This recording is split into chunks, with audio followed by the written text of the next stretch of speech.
बघूया सविस्तर बातम्या। थोड्याच वेळामध्ये शिष्टमंडळ अंतरवाली सराटीमध्ये जाणार आहे। ते त्याकरता रवाना झालेलं आहे। मराठा आरक्षणावर आज तोडगा निघणार का? मनोज जरांगे पाटील उपोषण सोडणार का? अशा सगळ्या प्रश्नांची उत्तरे आपल्याला काही वेळामध्ये मिळतील।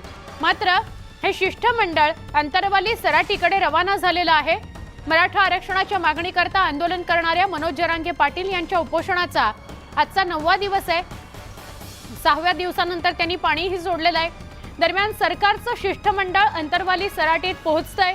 शिष्टमंडळाशी चर्चा केल्यावर आरक्षणावर तोडगा निघतो का आणि जरांगे पाटील उपोषण सोडतात का, याकडे सगळ्यांच्या नजरा आहेत। अत्यंत महत्त्वाची बातमी आहे याकरता, कारण मराठा आरक्षणाच्या आंदोलनामुळेच वातावरण राज्यभरातलं तापलेलं आहे। आमचे प्रतिनिधी अविनाश कानडजे यांना विचारे, अविनाश, शिष्टमंडळ कुठवर पोहोचलंय? किती वेळामध्ये मनोज जरांगे पाटलांना हे शिष्टमंडळ भेटेल आणि संवाद सुरू होईल?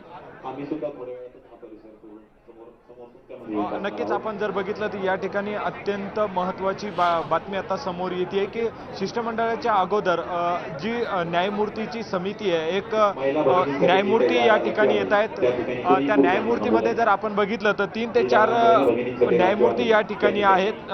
न्यायाधीश गायकवाड, न्यायाधीश सचदेव, गिरमे आणि विधी विभागाचे सचिव मंगेश चिवटे या ठिकाणी या समितीमध्ये आहेत। अगोदर समिती येईल, जी न्यायमूर्तींची समिती आहे ती या ठिकाणी येईल। ते मनोज जरांगे पाटील यांच्यासोबत संवाद साधतील आणि त्यानंतर काही वेळातच शिष्टमंडळ देखील त्यांच्यासोबत संवाद साधेल। मात्र आता जी सर्वात मोठी बातमी जर आपण बघितली, सर्वात मोठी माहिती जर आपण या क्षणाची बघितली तर अगोदर न्यायमूर्तींची समिती त्यांच्यासोबत संवाद साधणार आहेत। आपण जर या ठिकाणी बघितलं तर मनोज जरांगे पाटील सकाळपासून झोपलेले आहेत, त्यांची तब्येत खालावत चालली आहे। मात्र दुसरीकडे आता शिष्टमंडळ भेटण्याच्या अगोदर त्यांना जी एक समिती स्थापन करण्यात आलेली, ती समिती त्यामध्ये काही न्यायमूर्ती देखील आहेत। ते न्यायमूर्ती त्यांच्यासोबत संवाद साधणार आहेत। कायदेशीर बाबी ज्या आहेत, नक्की आता ज्या समितीमध्ये काही कुणबी नोंदी सापडल्या होत्या, काही अहवाल शासनाला सादर केला गेला होता, प्रथम अहवाल जो सादर केला होता त्यामध्ये नेमकं काय आहे, त्याच्यानंतर काय होणार आहे, हा सखोल अभ्यास या समितीने केलेला आहे आणि तीच समिती आता त्यांना सांगणार आहे। आपण जर या क्षणाची महत्त्वाची बातमी बघितली, महत्त्वाची माहिती बघितली तर या ठिकाणी समिती दाखल होतीये, या ठिकाणी समिती दाखल होतीये आणि या समिती आता मनोज जरांगे पाटील यांच्यासोबत संवाद साधणार आहे। आपण हे प्रेक्षकांसाठी लाईव्ह दृश्य दाखवतोय, न्यूज 18 लोकमतच्या प्रेक्षकांसाठी महत्त्वाचे दृश्य आणि एक्सक्लुझिव्ह दृश्य आपण दाखवतोय। या ठिकाणी जिल्हाधिकारी सुद्धा, जालना जिल्ह्याचे जिल्हाधिकारी सुद्धा या ठिकाणी आहेत। समितीसोबत जी न्यायमूर्तींची समिती आहे त्यांच्यासोबत आपल्याला बच्चू कडू सुद्धा या ठिकाणी दिसून येतात। त्यामुळं सर्वच आता या ठिकाणी मनोज जरांगे पाटील यांच्यासोबत संवाद साधणार आहेत। अत्यंत महत्त्वाची ही बातमी आहे। अनेक दिवसापासून हा विषय प्रलंबित आहे। आज नेमका समितीने कुठला अभ्यास केला, समितीने आतापर्यंत काय काम केलं आणि त्यामध्ये काय त्रुटी आहेत आणि कायदेशीर बाबी काय आहेत, त्यामुळे वेळ लागणार आहे। त्या सर्व बाबी, त्या त्रुटी मनोज जरांगे पाटील यांना समजून सांगण्याचं काम ही न्याय समिती करणार आहे। त्यामुळे आता नेमकी चर्चा काय होती आणि त्यानंतर काही क्षणात आता ज्यावेळेस आपण लाईव्ह दृश्य बघतोय की या ठिकाणी जे न्यायमूर्ती आहेत ते सर्व ते मनोज जरांगे पाटील यांच्यासोबत संवाद साधताय, त्यांच्यासोबत ते संवाद साधतील। त्याच्यानंतर मनोज जरांगे पाटील यांना ज्या समितीने खरं तर जो अहवाल सादर केलाय त्यामध्ये नक्की काय आहे, अजून किती वेळ लागणार आहे, नक्की जी समिती या सगळ्याचा अभ्यास करत होती गेल्या काही दिवसांपासून, त्या समितीतले सगळे वरिष्ठ आता मनोज जरांगे पाटील यांना भेटायला आलेले आहेत। म्हणजे सरकारचं शिष्टमंडळ भेटायला येण्याआधी या समितीचे प्रतिनिधी त्यांना भेटणार आहेत अंतरवाली सराटीच्या त्या व्यासपीठावर जिथे मनोज जरांगे पाटील उपोषणाला बसलेत। प्रकृती कालपासून खालावत चाललेली आहे, नीट बसता सुद्धा येत नाहीये। बच्चू कडू या सगळ्या समितीच्या प्रमुखांसोबत आहेत। थेट प्रक्षेपण, एक्सक्लुझिव्ह दृश्य आमचे प्रतिनिधी अविनाश कानडजे यांच्या माध्यमातून आपण बघतोय। सरकारचं शिष्टमंडळ काही क्षणात मनोज जरांगे पाटील यांना भेटायला येणार आहे, पण त्याआधी मराठा आरक्षणावर तोडगा काढण्याकरता जी उपसमिती गेले काही दिवस अभ्यास करत होती, न्यायमूर्ती त्यात होते, वकील, ज्येष्ठ कायदे तज्ञ त्यात होते, ते सगळे प्रतिनिधी आता मनोज जरांगे पाटलांना भेटायला आले। त्यांच्यासोबत बच्चू कडू सुद्धा आहेत। हे उपसमितीत असलेले कायदे तज्ञ, कायदे पंडित आता संवाद साधताय जरांगे पाटलांशी। बच्चू कडू त्यांच्या सोबत आहेत. 4 ते 5 प्रतिनिधी आहेत, कायदेतज्ञ आहेत. ही समिती, या समितीतले प्रतिनिधी आता जरांगे पाटलांशी बोलतायत आणि त्यानंतर सरकारचं शिष्टमंडळ काही क्षणात अंतरवाली सराटीमध्ये पोहोचेल. आज मराठा आरक्षणावर तोडगा निघतो का हे बघणं महत्त्वाचं आहे. थेट आमचे प्रतिनिधी अविनाश कानडजे यांच्या माध्यमातून आपण ही दृश्य बघतोय, एक्सक्लुझिव्ह दृश्य फक्त न्यूज 18 लोकमतवर. आपण थेट बोलूया विलास यांच्याशी. विलास बडे माझे सहकारी माझ्यासोबत आहेत. विलास, वेगवान स्वरूपातल्या घडामोडी घडतायत. मनोज जरांगे पाटलांची तब्येत खालावत चालली आहे, त्यामुळे वेगवान घडामोडी घडतायत. सरकारचं शिष्टमंडळ पोहोचण्याआधी समितीतले कायदेतज्ञ प्रतिनिधी भेटायला आलेले आहेत, काय सांगाल? नक्कीच वर्ण, ही अतिशय पॉझिटिव्ह गोष्ट म्हणावी लागेल. कारण जो डेडलॉक तयार झालेला होता तो डेडलॉक गेल्या 2 दिवसापासून संपला होता, संवाद सुरू झालेला होता. मनोज जरांगे पाटील यांनी सुद्धा संवादाची दारं उघडी असल्याचं सांगितलेलं होतं. चर्चेला बोलवलं, त्यानंतर सरकारनं सुद्धा त्याला प्रतिसाद दिला. शिष्टमंडळ गेलेलं आहे. 2 शिष्टमंडळ आहेत याच्यामध्ये आपल्याला प्रामुख्याने सांगता येईल. एक शिष्टमंडळ आहे जे कायदेशीर बाजू सांगणार आहे, ज्याच्यामध्ये निवृत्त न्यायमूर्ती आहेत, आणि दुसरं शिष्टमंडळ आहे मंत्र्यांचं, जे राजकीय निर्णय आणि अधिवेशनाच्या संदर्भातले प्रश्न किंवा धोरणात्मक निर्णयांच्या संदर्भातलं ते सांगणार आहेत. खरं तर सगळ्यात आधी मुख्यमंत्र्यांचा निरोप घेऊन मंगेश चिवटे जे त्यांचे OSD आहेत ते गेलेले होते. त्यांच्या माध्यमातून मुख्यमंत्र्यांनी आधी संवाद साधलेला होता. मनोज जरांगे पाटलांशी थेट 1 to 1 संवाद त्यांचा झालेला होता. जवळपास 24 मिनिटं ते बोललेले होते. त्यानंतर हा डेडलॉक संपलेला होता आणि चर्चेच्या फेऱ्या आता सुरू होणार किंवा संवाद सुरू होणार हे कळलेलं होतं. 2 गोष्टी होत्या. एक, मनोज जरांगे पाटील यांची जी भूमिका आहे की आत्ताच्या आत्ता ती सरसकट ओबीसी प्रमाणपत्र देण्याची जी मागणी त्यांनी केलेली आहे ती देणं, त्याच्यातल्या कायदेशीर बाबी काय अडचणी आहेत, सरकार आता आयोगाच्या माध्यमातून काय करतंय, समितीच्या माध्यमातून काय करताय, 2 पातळ्यांवरती. सुप्रीम कोर्टातली जी लढाई आता आहे क्युरेटिव्ह पिटिशनच्या संदर्भातली जी नवी विंडो ओपन झालेली आहे, त्या विंडोच्या संदर्भात सुद्धा सरकार नेमकं काय करतंय हे एका बाजूला सांगणं. दुसऱ्या बाजूला आता आरक्षण देण्याच्या संदर्भात किंवा नवा इम्पेरिकल डेटा गोळा करण्याच्या संदर्भात सरकारला वेळ हवा आहे, त्याच्याबद्दलची माहिती सुद्धा दिली जाणार आहे. नक्की विलासशी बोलूया आपण. मनोज जरांगे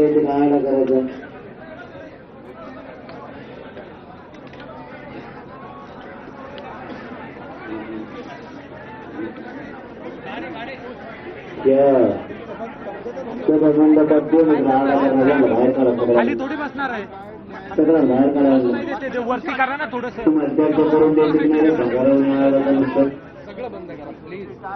कॅमेरा लावून खाली बसा, बघू द्या. खाली बसायला की बस खाली बघू द्या. नाही त्यांच्या होणार तुम्हाला ठेवायचं की ठेवायचं तर ठेवा, पण तुम्ही उभा राहणार प्लीज. मी कवाच म्हणलो नाही तुम्हाला, मग त्याला आरडा करून देणार तुम्ही. खाली बसा, मी मराठीतच बोलतो. चला इकडचे सुद्धा खाली बसा. डॉक्टर अजिबात तुम्ही कुणी उभा राहायचं नाही. पत्रकार बांधव इकडचे तुमचे बांधव आहेत, हे बघा इथं तुम्हाला काय कॅमेरे द्यायचे द्या, मागच्या लोक हुकून धरायचे.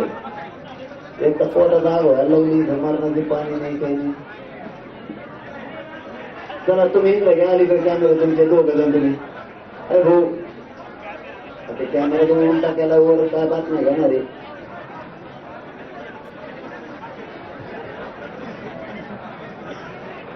आणि मागचे गोंधळ कमी करा, आणि ज्याला गोंधळ करा ते उठून जाऊ शकता घरी. इथं गायकवाड कमिशनचे अध्यक्ष आले, ते काय सांगतात मी काय आरक्षणाच्या बाबत. तुम्हाला आरडा बंद करायचा आहे का तुम्हाला उठून जायचं इथून?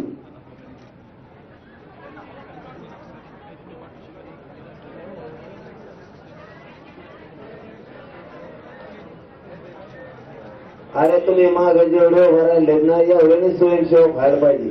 तुम्हाला मी 2 घंट्यापासून ऐकतोय, सूचना देतात असं करा, तसं करा, तसं करा, तसं करा. तुम्हाला मनाने म्हणता येत नाही का गप बसा किंवा नका बसू? नुसते थोबाडाकडे बघा त्या एका नकाचे. सरकारची सुपारी घेऊन आलात का तुम्ही? एक जण जर म्हणला इकडचा थोडं मोकळं करा, तर दुसऱ्याला लगेच मानलं पाहिजे मोकळं करा, आरडा करू नका. नुसते थोबाडाकडे बघत येत. मराठीची अशी संस्कृती का? कशा शब्द गेला काल मग मला? मी काय बोलवीन त्यांना?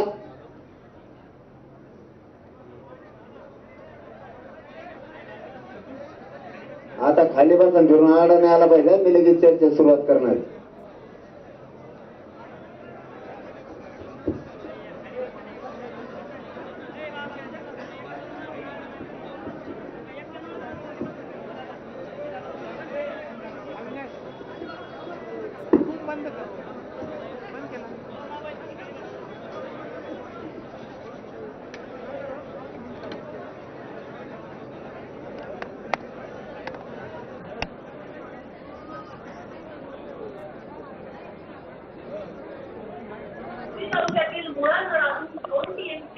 खरं तर आता निवृत्त न्यायमूर्ती हे स्वतः या शिष्टमंडळामध्ये आहेत आणि मनोज जरांगे पाटील यांच्याशी संवाद साधतायत. मनोज जरांगे पाटील यांना या संपूर्ण प्रक्रियेच्या दरम्यानच्या कायदेशीर बाबी नेमक्या काय आहेत याबद्दल मनोज जरांगे पाटील यांना स्वतः निवृत्त न्यायमूर्ती अवगत करतायत आणि त्यांना त्यातल्या सगळ्या बाबी समजून सांगतायत. खरं तर सातत्यानं मनोज जरांगे पाटील यांच्याकडून एक विचारणा होत होती की तुम्हाला वेळ हवाय तर का हवाय आणि किती हवाय. वेळ का हवाय कदाचित या प्रश्नाचं उत्तर निवृत्त न्यायमूर्तींच्या माध्यमातूनच देण्याचा हा प्रयत्न असू शकतो. कारण दोन गोष्टी आहेत. एक, क्युरेटिव्ह पिटिशन जे आता सुप्रीम कोर्टात सुरू आहे त्याच्यासाठी वेळ लागणार आहे. दुसरी गोष्ट, जे आता ओबीसी च्या मधून किंवा कुणबी प्रमाणपत्र देण्याच्या संदर्भात जे सांगितलं जात आहे किंवा जी प्रक्रिया आहे त्या प्रक्रियेला 2 महिन्यांची मुदतवाढ दिलेली आहे शिंदे समितीला. त्यामुळे तिथं सुद्धा वेळ लागणार आहे. हा वेळ कायदेशीर दृष्ट्या टिकणारं आरक्षण मिळवण्याच्या दृष्टीनं जे प्रयत्न सुरू आहेत त्या अनुषंगानं म्हणून आता काय प्रयत्न आहेत आणि किती वेळ लागू शकतो याच्याबद्दल स्वतः निवृत्त न्यायमूर्तीच बसते की हे जे सांगतात तो वेळकाढूपणा नाहीये तर एक प्रकारे प्रक्रियेचा भाग आहे. एखाद्या आरक्षणाच्या संदर्भातली जी प्रक्रिया असते ती प्रक्रिया राबवण्याच्यासाठी म्हणून जो वेळ लागतो तो वेळ नेमका कशासाठी, काय घडतंय, त्याच्यातली विश्वासार्हता जी आहे ती वाढावी याच्यासाठी कदाचित आपण असं घडते की निवृत्त न्यायमूर्ती हे 6 शिष्टमंडळ म्हणून कर्त्यांशी संवाद आहे. पेच निर्माण झाला महाराष्ट्रामध्ये आणि हा पेच सोडवण्यासाठी म्हणून हे शिष्टमंडळ आहे. एक शिष्टमंडळ आहे निवृत्त न्यायमूर्तींचं जे स्वतः जरांगे पाटील यांच्याशी संवाद साधतायत. आपल्याला माहिती आहे की 2 जणांनी याच्यासाठी पुढाकार घेतलेला होता. एक म्हणजे बच्चू कडू माजी मंत्री आहेत आणि दुसरं म्हणजे मंगेश चिवटे जे मुख्यमंत्र्यांचे अतिशय विश्वासू आहेत आणि त्यांचे ओएसडी सुद्धा आहे. त्यांच्या माध्यमातूनच ही चर्चेची प्रक्रिया सुरू झालेली होती आणि यावेळेस मात्र मनोज जरांगे यांनी एक ठरवलेलं दिसतंय की चर्चा थेट करायची. त्यांचं शिष्टमंडळ किंवा त्यांच्या जवळची माणसं यांच्या मार्फत चर्चा न करता 1 to 1 चर्चा करायची अशा प्रकारचा पवित्रा त्यांनी घेतलेला होता. त्यामुळे स्वतः निवृत्त न्यायमूर्ती हे मनोज जरांगे पाटील यांच्याशी संवाद साधतायत. त्यांना समजून सांगतायत की घाई गडबडीमध्ये जर एखादा निर्णय घेतला गेला तर कदाचित अडचण येऊ शकते. 4 दशकांचा हा सगळा लढा आहे. अनेक कायदेशीर पेच आहेत, अनेक कायदेशीर अडचणी आहेत, कायदेशीर बाबींची पूर्तता करायची आहे. याच्या आधी झालेल्या चुका पुन्हा टाळायच्या आहेत. मराठा समाजाला टिकाऊ अशा प्रकारचं आरक्षण द्यायचं असेल तर ह्या सगळ्या गोष्टी करणं गरजेचं आहे. कारण ही गोष्ट एका रात्रीत एका पटकन निर्णय घेण्याची किंवा केवळ राजकीय इच्छाशक्तीची असणार नाहीये तर त्याच्यामध्ये कायदेशीर बाबींचं पालन करणं सुद्धा अतिशय गरजेचं आहे. कारण सुप्रीम कोर्टानं जेव्हा मराठा आरक्षण नाकारलेलं होतं तेव्हा 1600 पानांच्या आपल्या रिपोर्टमध्ये किंवा ऑर्डरमध्ये ज्या गोष्टी सांगितलेल्या आहेत त्या गोष्टींची पूर्तता करणं किंवा त्या गोष्टी ची पूर्तता करून ही आरक्षणची प्रक्रिया पुन्हा पूर्ण करणं हे आव्हान आहे आणि हे आव्हान पेलण्यासाठी राज्य सरकारला सगळ्यात महत्त्वाची गोष्ट करावी लागणार आहे.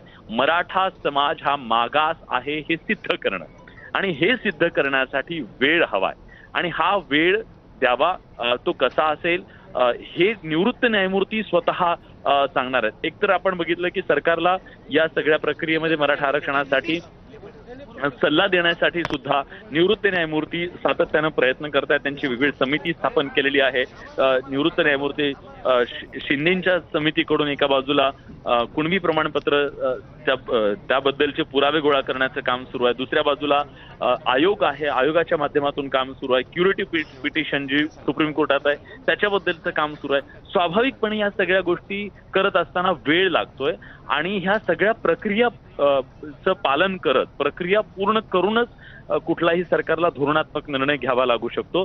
घाई गडबडीत आज केवळ उपोषण आहे, कारण उपोषणाचा अवधी कमी असतो आणि या कमी अवधीमध्ये इतका पटकन कुठला निर्णय घेणं, कारण घेतलेला निर्णय कायदेशीर बाबी टिकणं सुद्धा खूप गरजेचं आहे. कारण उद्या या संदर्भातला एखादा निर्णय घेतला आणि त्याला लगेच चॅलेंज केलं जाऊ शकतं आणि चॅलेंज केल्यानंतर जर ते टिकलं नाही तर पुन्हा मराठा समाजाची फसवणूक केली गेली अशा प्रकारचं वातावरण तयार होऊ शकतं आणि सरकारच्या क्रेडिबिलिटीवर प्रश्नचिन्ह उपस्थित केलं जाऊ शकतं. ही भीती सरकारला कुठेतरी आहे. त्यामुळे सरकार सातत्यानं मागणी करतंय की आम्हाला एक वेळ हवा आहे या सगळ्या गोष्टींसाठी आणि तो वेळ का कशासाठी हवा हा जो मनोज जरांगे यांचा प्रश्न होता त्या प्रश्नाचं उत्तर देण्यासाठी यावेळी नेते नाही तर स्वतः निवृत्त न्यायमूर्तींनी पुढाकार घेतलेला आहे. कारण अभूतपूर्व परिस्थिती आहे. एका बाजूला बघतो की प्रत्येकाला चिंता आहे. मनोज जरांगे पाटील यांनी अतिशय आक्रमक रूप धारण केलेलं होतं. कालपासून त्यांनी पाणी सुद्धा घेणार नाही असं सांगितलेलं होतं. त्यांच्या तब्येतीची काळजी प्रत्येकाला आहे आणि त्यानंतर महाराष्ट्रामध्ये काही गोष्टी घडू नयेत याच्यासाठी सरकारवर तर निश्चितपणे दबाव आहेच, पण त्याचबरोबर चिंता सुद्धा सामान्य माणसाच्या मनात आहे मनोज जरांगे यांच्या तब्येतीच्या संदर्भातली. आणि या उपोषणाच्या कालावधीमध्ये कुठलाही घाई गडबडीत घेतला गेलेला निर्णय हा नुकसानकारक सुद्धा ठरू शकतो आणि कायदेशीर बाबी त्याच्यातल्या समजून घेणं गरजेचं आहे. सरकारला तितका तो वेळ देणं गरजेचं आहे. केवळ सरकारला वाटलं म्हणून घेतला निर्णय आणि पुन्हा अडचण नको, कारण आधीच झालेल्या ज्या चुका होत्या त्या पुन्हा होऊ नयेत. अशा प्रकारचे कायदेशीर बाबी याच्यातल्या काय काय आहेत हे स्वतः जरांगे पाटील समजून घेतात न्यायमूर्तींकडून आणि एक प्रकारची क्रेडिबिलिटी ज्याला आपण म्हणतो, निवृत्त न्यायमूर्ती आहेत, अनेक दशकं न्यायदानाचं काम केलेली ही मंडळी आहे. या क्षेत्रातली अतिशय मोठी मंडळी ही आहे आणि तटस्थ आहे. ते कुठल्या राजकीय पक्षाशी संबंधित नसल्यामुळे एक प्रकारे कायदेशीर बाबी काय आहेत हे मनोज जरांगे पाटील यांच्यापर्यंत पोहोचवण्याची साठी म्हणून हे शिष्टमंडळ 2 न्यायमूर्तींचं तयार करण्यात आलं आणि ते शिष्टमंडळ त्यांना सगळ्या बाबी त्या उलगडून सांगतायत आणि मनोज जरांगे सुद्धा त्यांच्याकडून समजून घेत आहेत. त्यामुळे ही जी बैठक आहे ती बैठक अतिशय महत्वाची आहे आणि दिलासादायक बाब आपल्याला म्हणावी लागेल महाराष्ट्राच्यासाठी. ती या घडीला ही आहे की चर्चेची दारं उघडी झालेली आहेत. डेडलॉक जो होता तो डेडलॉक संपलेला आहे. संवाद सुरू झालेले आहेत दोन्ही बाजूंनी. जे अविश्वासाचं वातावरण होतं, टीका टिप्पणी एकमेकांवर होत होती, ती थांबलेली आहे आणि संवाद सुरू झालेला आहे. एका बाजूला मनोज जरांगे पाटील यांनी स्वतः सांगितलं की सरकारनं यावं आणि संवाद साधावा, शिष्टमंडळ यावं. त्याला अतिशय सकारात्मक प्रतिसाद सरकारकडून सुद्धा मिळालेला आहे. 2 प्रकारची शिष्टमंडळं आज सरकारनं पाठवलेली आहेत. मुख्यमंत्र्यांशी झालेल्या संवादाच्या नंतर ही प्रक्रिया सुरू झालेली आहे. एक राजकीय मंत्र्यांचं शिष्टमंडळ आहे. आपल्याला माहिती आहे की राजकीय मंत्र्यांचं जे शिष्टमंडळ थोड्या वेळानंतर 1 to 1 चर्चा करणार आहे मनोज जरांगे पाटील यांच्याशी. त्याच्यामध्ये प्रामुख्यानं उदय सामंत राज्याचे उद्योगमंत्री आहेत, कृषी मंत्री धनंजय मुंडे आहेत, अतुल सावे आहेत भाजपकडून. तिथं सुद्धा तिन्ही पक्षाचे मंत्री राहतील याची काळजी घेतलेली गेलेली आहे.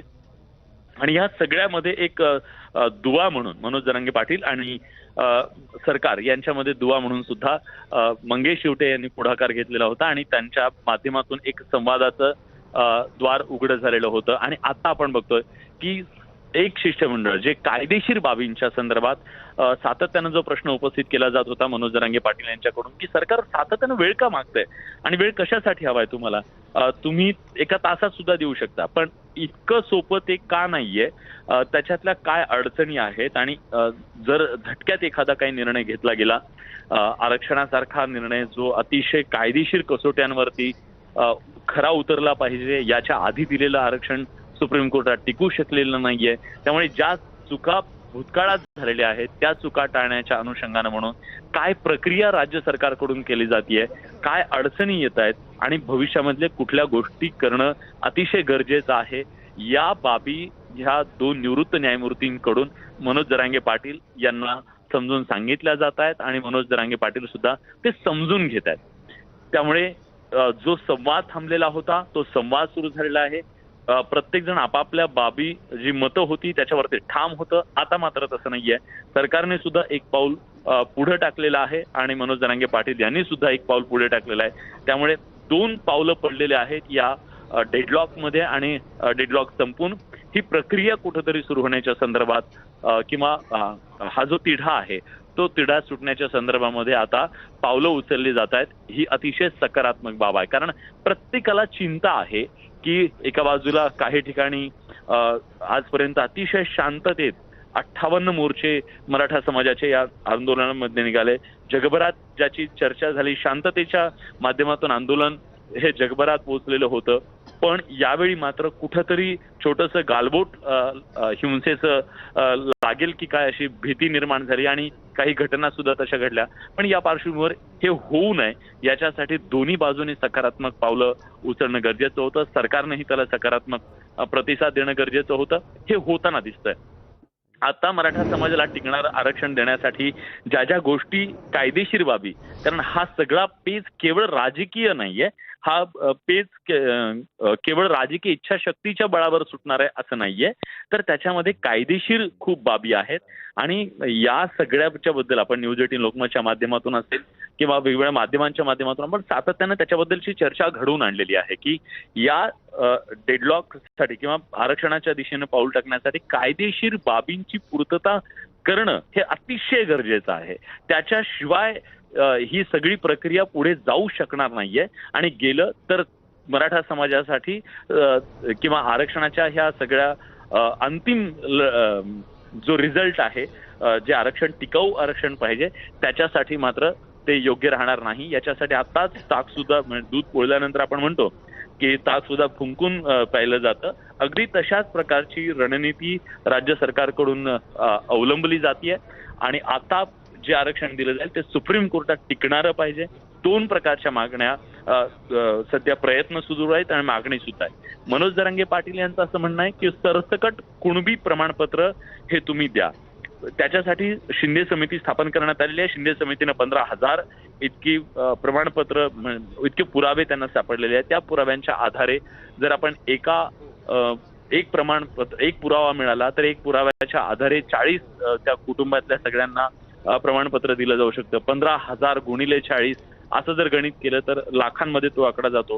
पुढच्या काळामध्ये आणखी काही हजार आणि लाख जर पुरावे सापडले तर त्याच्या माध्यमातून गुणिले 40 अशा प्रकारे लाखो लोकांना ह्या पुराव्यांच्या आधारे कुणबी प्रमाणपत्र दिली जाऊ शकतात आणि त्या माध्यमातून जी मागणी सातत्याने केली जाते की कुणबी प्रमाणपत्राची ती होऊ शकते. पण सरसकट कुठलाही आधार नसताना, पुरावा नसताना, नोंद नसताना सर्टिफिकेट देणं हे सुद्धा सरकारसाठी चिंतेची बाब होऊ शकते. कारण त्याला उद्या चॅलेंज केलं जाऊ शकतं, आपण कायदेशीर पेचामध्ये ते अडकू शकतं. त्यामुळे पुरावा मिळाल्याच्या नंतर त्या आधारावर लगेच कुणबी प्रमाणपत्र देणं ही एक प्रक्रिया आहे आणि या प्रक्रियेला वेळ लागू शकतो. त्याच्यासाठी म्हणून राज्य सरकार करत असलेल्या प्रयत्नांवर आपण विश्वास ठेवावा अशा प्रकारची भूमिका ही राज्य सरकारनं घेतलेली आहे. मुख्यमंत्र्यांनी विशेषतः सातत्यानं या प्रक्रियेमध्ये स्वतः लक्ष घालून मनोज जरांगे पाटील यांच्या जे आक्षेप आहेत, मागण्या आहेत, त्या मागण्यांच्या संदर्भात सरकार नेमकं काय करतंय त्यांनी 1 to 1 बोलण्याचा प्रयत्न केलेला आहे. राज्याचे प्रमुख म्हणून मुख्यमंत्री स्वतः मनोज जरांगे पाटील यांच्याशी संवाद ठेवून आहेत, त्यांच्याशी ते बोलतायत आणि त्यांच्या मागण्यांना सकारात्मक प्रतिसाद देण्याचा ते प्रयत्न करतायत.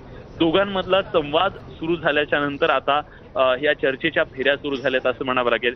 आणि काल पासून थोडीशी चिंता प्रत्येकाच्या मनात होती, कारण मनोज जरांगे पाटील यांनी जेव्हा पाणी सुद्धा सोडलेलं आहे, मग अशा वेळी 9वा दिवस आहे, 9व्या दिवशी बिना अन्न पाणी त्यांची प्रकृती सातत्यानं ढासाळतीये आणि जर त्यांनी पाण्याचाच त्याग केला तर कदाचित, कारण 9 दिवस आधीच त्यांना उपोषणाला झालेली आहेत, पाण्याचं प्रमाण त्यांच्या शरीरातलं कमी झालं, रक्तातलं पाण्याचं प्रमाण कमी झालं तर मात्र भविष्यात त्यांच्या प्रकृतीच्या बद्दलच्या अनेक गंभीर अडचणी निर्माण होऊ शकतात.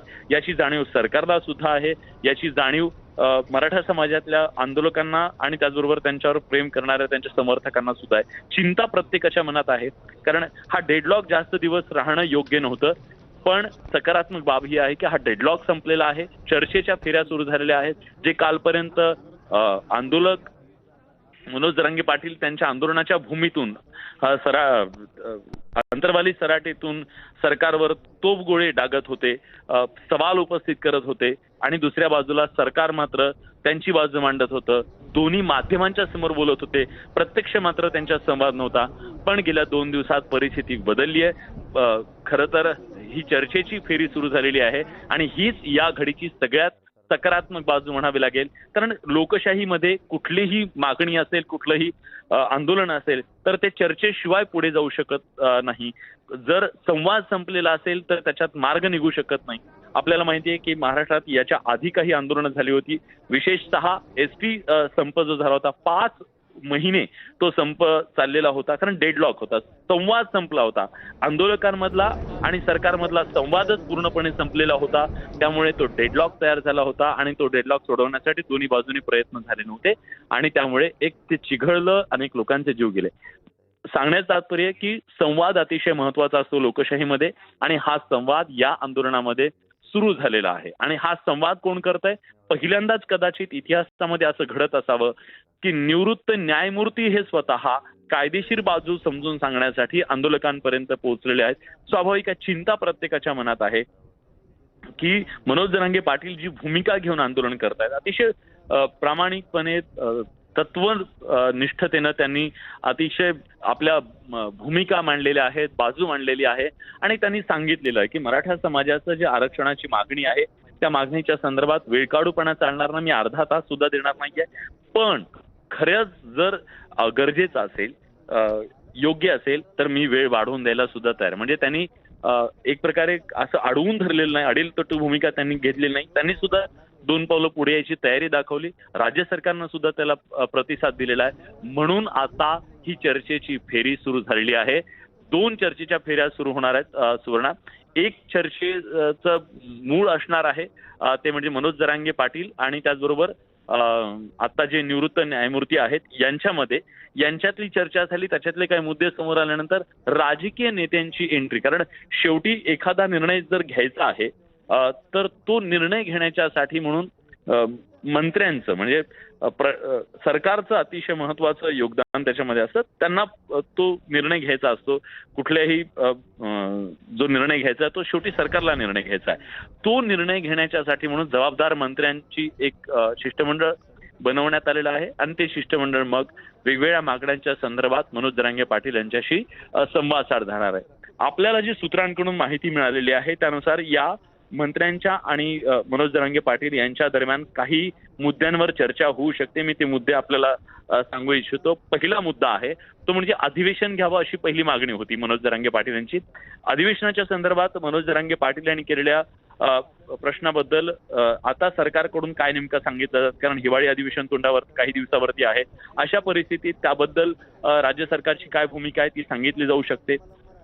दुसरा महत्वाचा मुद्दा म्हणजे मराठवाड्यातल्या वेगवेगळ्या जिल्ह्यातल्या व्यक्तींना सरसकट जो शब्द त्यांनी वापरलेला आहे तिथंच खरी अडचण सरकारची सुद्धा आहे की सरसकट कुणबी प्रमाणपत्र देणं हे थोडंसं अडचणीचं सरकारसाठी ठरतंय. कारण सुप्रीम कोर्टाने मराठा समाजाला मागास मानायला नकार दिलेला आहे. जर एखाद्या समाजाला मागास मानायला सुप्रीम कोर्टाने नकार दिलेला असेल तर मग त्या समाजाला मागासवर्गीयांचे सर्टिफिकेट्स म्हणजे कुणबी असलेले सर्टिफिकेट कशी द्यायची आणि दिली तर ते टिकतील का, हा सगळ्यात महत्वाचा सवाल सध्या सरकारकडे आहे. म्हणून सरकारने मधला मार्ग असा काढलेला आहे की पुरावे ज्यांच्या संदर्भातले मिळते आपण ते पुरावे शोधायचे. मग ते पुरावे शोधत असताना त्याच्यासाठी वेगवेगळे क्रायटेरिया होते, त्याच्यामध्ये काही बदल त्यांनी केलेले आहेत. अगदी सांगायचं झालं तर हे पुरावे शोधण्याच्यासाठी जे वेगवेगळ्या क्रायटेरिया वापरलेला होता त्याच्यामध्ये नवीन काही गोष्टी त्यांनी टाकलेल्या आहेत आणि ज्या आजपर्यंत कधी महसूलमध्ये त्या चेक केल्या गेल्या नव्हत्या. त्या माध्यमातून जास्तीत जास्त पुरावे शोधण्याचा आणि त्या नोंदी शोधण्याचा प्रयत्न ज्या मोडीमध्ये आहेत, उर्दूमध्ये आहेत, मराठवाड्यातल्या अनेक नोंदी, ह्या नोंदींचं ट्रान्सलेशन करणं, त्या शोधणं, अशा अनेक गोष्टी ज्या आहेत त्या सध्या केल्या जात आहेत. आणि या सगळ्या गोष्टींना कारण तिथं काही 1-2 नाही, जरी तिथं 15,000 आता नोंदी सापडल्या असल्या तरी त्या नोंदी शोधण्याचं, कारण जवळपास 1.25 कोटी इतके मराठा बांधव मराठवाड्यात असतील आणि त्या 1.25 कोटी नोंदी चेक करणं, त्याचे पुरावे शोधणं, ह्या गोष्टींसाठी वेळ लागणार आहे.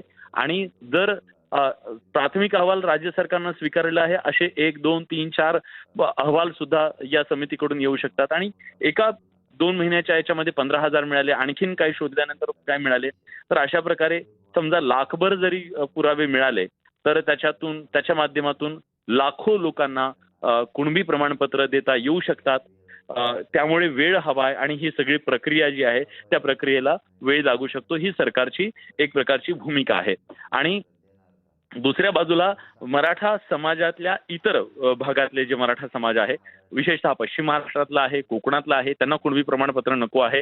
त्यांचं असं म्हणणं आहे की आम्हाला आरक्षण द्यायचं तर आम्हाला मराठा म्हणून आरक्षण द्या, आम्हाला कुणबी प्रमाणपत्र नको आहे, आम्हाला स्वतंत्र मराठा आरक्षण हवं आहे. मग अशा वेळी केवळ मराठवाड्यातल्या पुरता तो विषय राहिलेला नाहीये, तर मग महाराष्ट्रातल्या संपूर्ण मराठा समाजाला वेगळं आरक्षण देण्याच्या संदर्भात नेमकं काय केलं जाऊ शकतं. कारण एक क्युरेटिव्ह पिटिशन आता जी ओपन विंडो झालेली आहे, त्या क्युरेटिव्ह पिटिशनच्या माध्यमातून राज्य सरकार नव्या इम्पेरिकल डेटा गोळा करत आहे.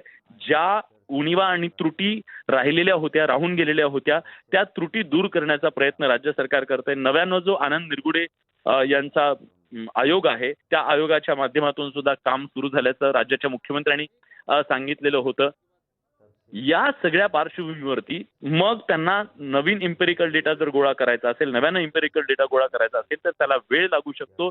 आणि ही सरकारची भूमिका आता निवृत्त न्यायमूर्तींच्या माध्यमातून मनोज जरांगे पाटील यांच्यापर्यंत पोहोचवली जाते की इम्पेरिकल डेटा गोळा करण्यासाठी राज्यभरातल्या मराठा समाजाचा तो इम्पेरिकल डेटा गोळा करण्यासाठी प्रचंड मोठी यंत्रणा लागणार आहे. आणि त्या यंत्रणेच्या माध्यमातून हा सगळा डेटा सुप्रीम कोर्टाच्या समोर जर आपण घेऊन गेलो आणि जो मागास ठरवण्याची प्रक्रिया आहे ती प्रक्रिया जर पुन्हा एकदा आपण पूर्ण करू शकलो तर पुन्हा मराठा म्हणून आरक्षण मिळण्याची जी विंडो आहे ती ओपन होऊ शकते आणि एक आशा निर्माण होऊ शकते. त्यामुळे त्या पातळीवर सुद्धा राज्य सरकार प्रयत्न करत आहे. त्यामुळे 2 पातळीवरती आता राज्य सरकार काम करत आहे. एक कुणबी प्रमाणपत्र देण्याच्या संदर्भात जी समिती स्थापन करण्यात आलेली आहे, शिंदे समिती, निवृत्त न्यायमूर्ती शिंदे समिती वेगळ्या बाजूला काम करते आणि दुसऱ्या बाजूला सुप्रीम कोर्टातली लढाई. 2 पातळ्यांवरच्या या लढाईसाठी आता राज्य सरकारला हवंय ते म्हणजे वेळ. आणि सगळं घोडं आणलंय ते वेळेवर. मनोज जरांगे पाटील म्हणतात की जर खरंच योग्य गोष्टीसाठी वेळ हवा असेल तर तो मी द्यायला तयार आहे, मी काय अडून बसणार नाही, पण मला सांगायला हवं की वेळ नेमका लागणार आहे कशासाठी. आणि आता याच्यामध्ये पुढाकार घेतलाय तो निवृत्त न्यायमूर्ती स्वतः कायदेशीर बाजू याच्यातल्या सांगून त्यांना वेळ का लागणार आहे हे सांगतायत. किती वेळ लागू शकतो याच्याबद्दल सुद्धा कदाचित सांगितलं जाऊ शकतं. आणि सूत्रांकडून जी माहिती मिळालेली आहे त्यानुसार कमीत कमी 3 महिन्यांचा अवधी हा मनोज जरांगे पाटील यांच्याकडून घेतला जाऊ शकतो. आता त्याला ते मान्यता देतात का हे पाहणं महत्वाचं आहे. पण त्या दरम्यान तुम्ही आंदोलन सुरू ठेवा वेगवेगळ्या. नक्की विलास, सविस्तरपणे आपण माहिती देत होतात की नेमकी ही कायदे तज्ज्ञांची जी समिती आहे, माजी न्यायमूर्तींची जी समिती आहे, ती जरांगे पाटलांशी काय संवाद साधते. आमचे प्रतिनिधी अविनाश कानडचे सुद्धा आपल्या सोबत आहेत, त्यांच्याशी बोलूया. अविनाश, ही पहिली कायदे तज्ज्ञांशी माजी न्यायमूर्तींची टीम आता जरांगे पाटलांशी बोलतेय, काय अपडेट मिळतंय अंतरवाली सराटीतून? नक्कीच जी कायदे तज्ञांची समिती आहे यामध्ये निवृत्त न्यायमूर्ती गायकवाड आणि निवृत्त न्यायमूर्ती सचदेव हे देखील आहे आणि सोबत बच्चू कडू देखील आपल्याला दिसत आहे. खरं तर हे निवृत्त न्यायमूर्ती यांचा या समितीमध्ये या आरक्षणासंदर्भात एकूणच संपूर्ण अभ्यास झालेला आहे. जर आपण बघितलं तर मागील काही दिवसामध्ये जे 40 दिवस पहिल्या उपोषणाच्या वेळेस दिले गेले होते त्या उपोषणापासूनच जे दिवस दिले गेले होते तेव्हापासून ही समिती कुणबी नोंदी शोधण्याचं काम करत होती. त्या आरक्षणासंदर्भात अभ्यास यांचा सुरू होता. त्याचमुळे आतापर्यंत काय अभ्यास झालाय आणि आतापर्यंत त्यांना नेमकं यामध्ये काय सापडलंय किंवा किती नोंदी सापडल्या आणि त्यानुसार आपल्याला अजून किती दिवस लागणार आहे आणि संपूर्ण मराठा समाजाचा त्यामध्ये आपण समावेश करू शकतो का या संदर्भातली सविस्तर माहिती ते जरांगे पाटील यांना देत आहेत. मात्र आपण जर बघितलं तर जे आता आपल्याला या ठिकाणी माहिती मिळते अत्यंत एक्सक्लुझिव्ह माहिती जरांगे पाटील समितीला पण तेच सांगताय की जर तुम्हाला एक नोंद सापडली असेल तरी सर्व मराठा हे कुणबी होतात हे तुम्ही मान्य करा. हे मान्य होण्यासाठी तुम्हाला अजून पुराव्याची गरज नाही. एका पुराव्यावर देखील तुम्ही संपूर्ण मराठा समाज कुणबी असल्याचं सिद्ध करू शकता. तर मग वेळ कशासाठी हवाय, त्यामध्ये अजून काय त्रुटी आहेत, तुम्हाला एवढा वेळ का लागतोय, असे अनेक प्रश्न जरांगे पाटील त्यांना विचारतायत. तर तुम्ही प्रसारमाध्यमांना दूर का ठेवतात? मला प्रसारमाध्यमांसमोर चर्चा करायची आहे, त्यांना पण माझं बोलणं जाऊ द्यात, मला ओपन पूर्ण चर्चा करायची, असा देखील ते आग्रह धरून बसलेत. म्हणजे एकीकडे समिती त्यांना सविस्तर सगळ्या गोष्टी सांगते, तर जरांगे पाटील जर आपण अजूनही बघितलं तर त्यांच्या भूमिकेवर मात्र ठाम आहे की मला सरसकट तुम्ही आरक्षण देणार असाल तर माझ्यासोबत सविस्तर चर्चा होऊ शकते. मात्र ते होऊ शकेल का ते मला सांगा. अविनाश, अंतरवाली सराटीतून आपण एक्सक्लुझिव्हली सांगताय की काय नेमकं तिथे घडतंय, पण मुद्दा इथेच चढलाय की सरसकट कुणबी हे प्रमाणपत्र देता येईल का आणि इतका वेळ का लागतोय सरकारला? या दोन प्रश्नांची उत्तरं देण्यासाठी ही समिती आता जरांगे पाटलांशी बोलतीये का? नक्कीच. आता जी माहिती या ठिकाणी मिळते किंवा काही ऐकण्याचा प्रयत्न ज्यावेळेस केला जातो त्यावेळेस समिती त्यांना हेच सांगते, आम्हाला फक्त अजून थोडा वेळ हवाय, आम्ही देत नाही किंवा देऊ शकत नाही असं म्हणतच नाहीये फक्त. आणि मुख्यमंत्री साहेबांनी सुद्धा तो शब्द दिलाय की तुम्हाला आम्ही आरक्षण देऊ, म्हणजे ते आम्ही देऊच, फक्त आम्हाला त्यामधला पूर्ण अभ्यास करू द्या किंवा त्यामध्ये अजून काही त्रुटी आहेत त्या त्रुटी दूर करण्यासाठी आम्हाला अजून अभ्यास करावा लागेल, अजून दौरे करावे लागेल आणि त्यानंतर आपण एका निष्कर्षापर्यंत पोहोचू. मात्र त्यानंतरही जरांगे पाटील म्हणतायत तर मग तुम्हाला 30 दिवसाचा वेळ तुम्ही मागितला होता आणि 40 दिवसाचा दिला, त्यामध्ये देखील तुम्ही काय केलं ते मला सांगा. त्यावर आता समिती त्यांना एकूण सांगतायत की आम्हाला एवढ्या नोंदी सापडल्या आहेत, त्यातून एवढे प्रमाणपत्र वाटप देखील झाले. मात्र हे संपूर्ण मराठा समाजाचा जरांगे पाटील जी आग्रही मागणी लावून धरली त्यावर समिती त्यांची मनधरणी करते की आम्हाला अजून थोडासा कालावधी द्या. जो कालावधी आम्हाला अजून तुम्ही द्याल त्यामध्ये हे सर्व प्रश्न सुटू शकतात. मात्र तुम्ही आता तुमचं उपोषण मागे घ्या, आम्ही त्यावरती काम करतोय, आम्ही सकारात्मक आहे, सरकार सकारात्मक आहे, नक्की यातून तोडगा निघेल असं समजून सांगण्याचा प्रयत्न ही समिती या ठिकाणी करते. मात्र जरांगे पाटील त्यांच्या भूमिकेवर अजूनही ठामच आहे की मला सरसकट कुणबी प्रमाणपत्र हवंय आणि संपूर्ण मराठा समाजाला तेच हवंय. त्यावर समिती देखील त्यांना आता तेच सांगते की आम्हाला अजून थोडा वेळ द्या, अजून थोडा वेळ दिल्याच्या नंतर यावर तोडगा निघू शकतो किंवा आमचा अभ्यास पूर्ण होऊ शकतो, त्या त्रुटी दूर होऊ शकतात. आपण जर बघितलं तर न्यायमूर्ती सचदेव आता त्यांच्याशी बोलतायत. न्यायमूर्ती सचदेव त्यांना कायदेशीर बाबी खरं तर हे संपूर्ण जे आरक्षणाचा प्रश्न आहे हा कायदेशीर आहे.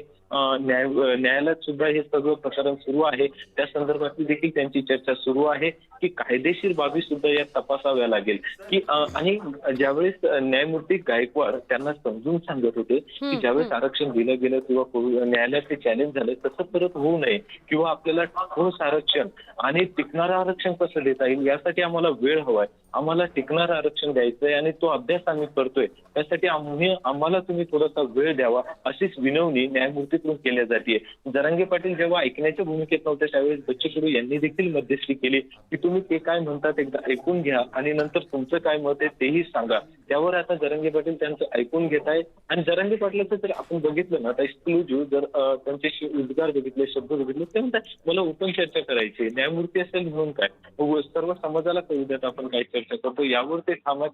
म्हणजे जरांगे पाटील त्यांच्याच भूमिकेवर अजूनही ठाम असल्याचं आपल्याला संपूर्ण चर्चेतून समोर येत आहे. मात्र अजूनही न्यायमूर्तींची जी समिती आहे किंवा त्या ठिकाणी जिल्हाधिकारी असतील, अजून बाकी अधिकारी देखील आहेत, ते सातत्यानं त्यांची मनधरणी करण्याचा प्रयत्न करतायत आणि कायदेशीर बाबी त्यांना सांगताहेत.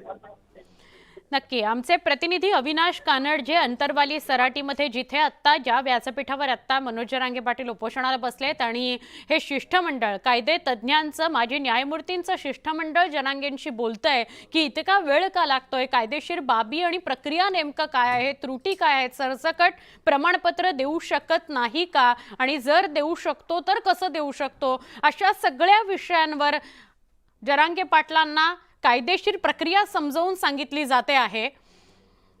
अविनाश कानडजी आपल्या सोबत आहेत.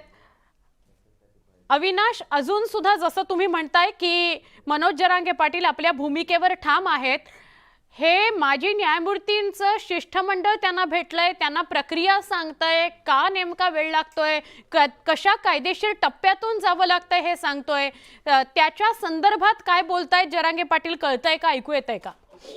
नक्कीच जे आपल्याला सध्या ऐकायला येतंय किंवा ऐकू शकतोय आणि त्यांच्या अनुभवावरून जे समजतंय त्यावरूनच एकच आहे, न्यायमूर्तींच्या समितीचा जर एक उल्लेख जर आपण बघितला किंवा एक तपशील जर सांगायचा झाला तर त्यांचं एवढंच मत आहे की ह्या कायदेशीर ज्या अडचणी गुंतागुंतीच्या ज्या अडचणी आहेत, अत्यंत गुंतागुंतीचा हा विषय बनलाय. यामध्ये जर आरक्षण आपल्याला द्यायचं असेल, तुमची जी मागणी आहे की कुणबी प्रमाणपत्रच आम्हाला पाहिजे, ते देखील देण्यासाठी कायदेशीर बाबी पडताळाव्या लागतील. कायदेशीर बाबी करण्यासाठी आम्हाला थोडा वेळ लागेल. तुम्ही अवधी दिला होता तो मान्य आहे. आमच्यापेक्षा जास्त 10 दिवस तुम्ही दिले होते ते देखील आम्हाला मान्य आहे.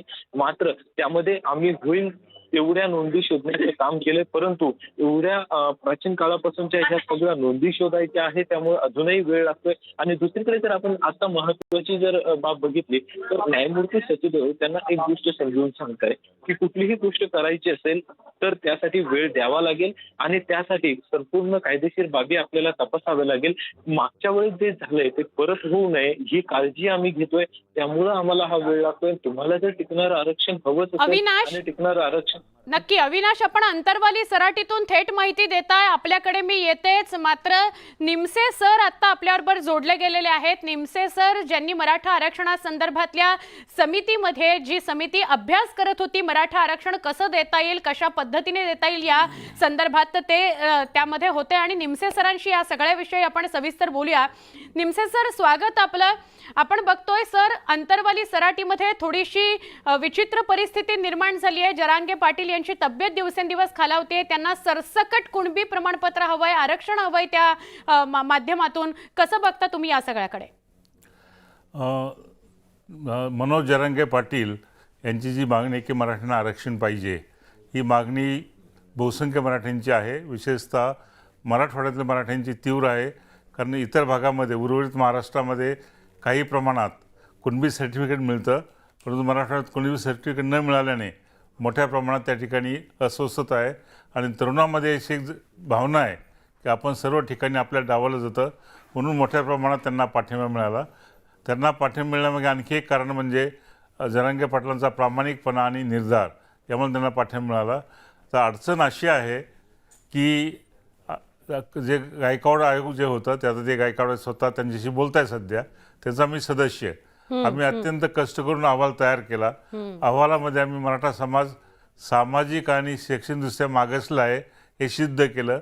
तसंच समाजाला पुरेसं प्रतिनिधित्व नाही आहे नोकऱ्यामध्ये हे दाखवलं.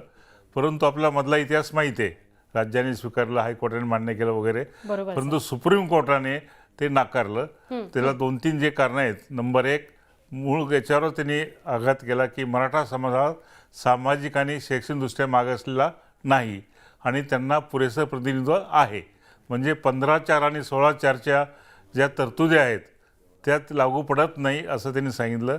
त्याचबरोबर हे तर सांगितलं, त्याचबरोबर 50% पुढचं द्यायचं असेल, जो अपवाद करायचा असतो, त्या अपवादाला पुरेसं कारण नाही. आम्ही जे कारण दिलं होतं ते कारण त्यांना सबळ वाटलं नाही. आणि आणखी एक त्यांनी सपोर्टिंग असं सांगितलं की या अगोदर राज्याचे 3 कमिटी आयोग आणि केंद्राच्या 3 आयोगाने जर नाकारलं असेल तर आत्ता काय परिस्थिती झाली की आपण हे द्यायचं म्हणून पूर्णपणे सर्व अंगाने जे 5 जजेंचं हे होतं खंडपीठ, त्यांनी 5 मे 2021 जो निकाल दिला त्यामध्ये मराठा समाजाला आरक्षणाला पात्र नाही हे ठामपणे सांगितलं. तेव्हा आजच्या घडीला कोणतेही शासन मराठ्यांना आरक्षण देऊ शकत नाही. तो सुप्रीम कोर्टाचा अवमान होऊ शकतो. आता अशा परिस्थितीमध्ये राज्य शासनाची इच्छा आहे, मी मुख्यमंत्र्यांशी 1-2दा मला बोलायची संधी मिळाली आणि सर्वच राजकीय पक्षांनी पाठिंबा दिला आहे. असं एकही पक्ष नाही की जो मराठाच्या आरक्षणाला विरोध करतो. अशा परिस्थितीत मराठा म्हणून आरक्षण मिळणं तसं कठीण आहे किंवा शक्य नाही. आता शासनाने रिव्ह्यू पिटिशन केलं होतं, ते फेटाळलं गेलं. क्युरिटी पिटिशन करता येते. क्युरिटी पिटिशनमध्ये काही थोडेफार चान्सेस असतात, परंतु क्युरिटी पिटिशनला निकाल लागायला खूप दिवस लागतील. तेव्हा आजच्या परिस्थितीमध्ये लगेच सोल्युशन क्युरिटी पिटिशनमुळे मिळेल असं नाही आहे. त्याला वेळ लागेल आणि कितीच टक्के ते सक्सेस होईल हे काही सांगता येत नाही. आता एकच मार्ग आहे जो म्हणजे मराठ्यांना कुणबी हे प्रमाणपत्र देणं. आणि ते सध्या उर्वरित महाराष्ट्रात मराठवाडा सोडून हे मोठ्या प्रमाणात सध्याही चालू आहे. ऑलरेडी खूप झालेलं आहे आणि सध्या पण चालू आहे. अशा परिस्थितीमध्ये मराठवाड्यातील सर्वच मराठ्यांना, विशेषतः मराठवाड्यातील मराठ्यांना आपण जास्तीत जास्त कुणबी सर्टिफिकेट दिले तर ते कोर्टाचा अवमान होणार नाही असं माझं मत आहे. कारण आपण कुणबी म्हणून त्यांना आरक्षण देतो. आणि जरांगेची जी भूमिका आहे, जी मला समजते, मी जे समजून घेतली, त्यांचे म्हणणं असंच काय, मी नव्याने आरक्षण मागतच नाही. आरक्षण ऑलरेडी कुणबी समाजाला आहे. आमचा मराठवाड्यातला सर्व समाज हा मराठा कुणबी आहे. आणि त्यामुळे जून 2004च्या GR प्रमाणे, 1 जून 2004चा जो GR आहे त्याप्रमाणे जर एखादी जात, एखादी जर कुटुंब मराठा कुणबी असेल तर त्याला कुणबी सर्टिफिकेट देता येतं.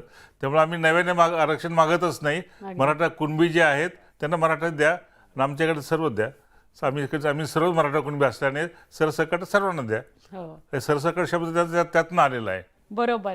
निमसे सर, तुम्ही खूप सोप्या पद्धतीने समजावून सांगताय, कारण ही सगळी वाक्य आम्ही रोज ऐकतोय की सरसकट कुणबी प्रमाणपत्र हवं किंवा आम्हाला आधीपासूनच आरक्षण आहे, आम्ही नव्याने मागतच नाही आहोत.